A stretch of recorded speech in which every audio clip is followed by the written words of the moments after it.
Pernahkah kita lari jauh, tetapi Tuhan tetap memanggil kita kembali?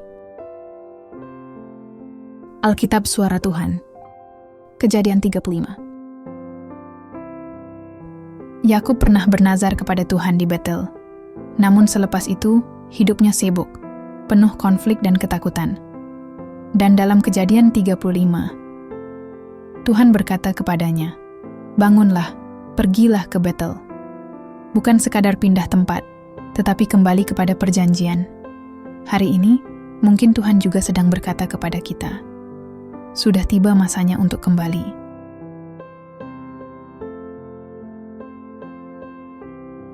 Kita mulakan pelajaran ini dengan doa.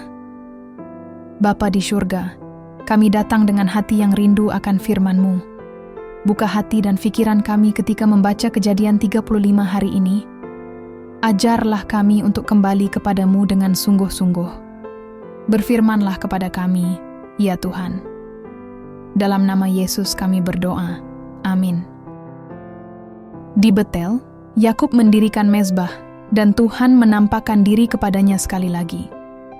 Tuhan meneguhkan namanya sebagai Israel, dan mengulangi janji bahwa keturunannya akan menjadi bangsa yang besar, dan memiliki tanah perjanjian.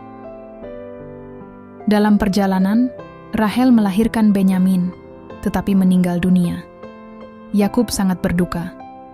Pasal ini juga mencatat kematian Deborah, inang Ribka, dan akhirnya kematian Ishak, ayah Yakub.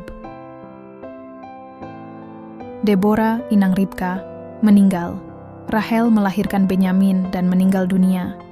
Ruben melakukan kesalahan besar terhadap ayahnya. Ishak meninggal dunia pada usia tua. Bab ini penuh dengan pemulihan rohani, kesedihan, janji Tuhan, peralihan generasi.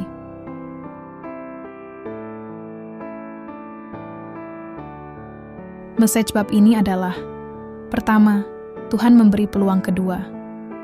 Walaupun Yakub pernah lalai, Tuhan tetap memanggilnya kembali. Kedua, pembaharuan rohani bermula dengan membuang berhala. Yakub tidak boleh pergi ke Betel tanpa membersihkan rumahnya dahulu. Ketiga, perjalanan bersama Tuhan tidak bebas dari kesedihan. Rahel meninggal, Ishak meninggal, tetapi janji Tuhan tetap hidup.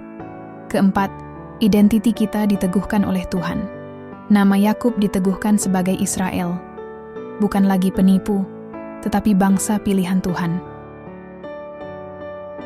Adakah ada berhala tersembunyi dalam hidup kita? Adakah kita sudah lama tidak kembali ke Betel, tempat kita mula-mula mengenal Tuhan? Adakah kita sedang melalui kehilangan, tetapi lupa bahwa janji Tuhan tetap setia?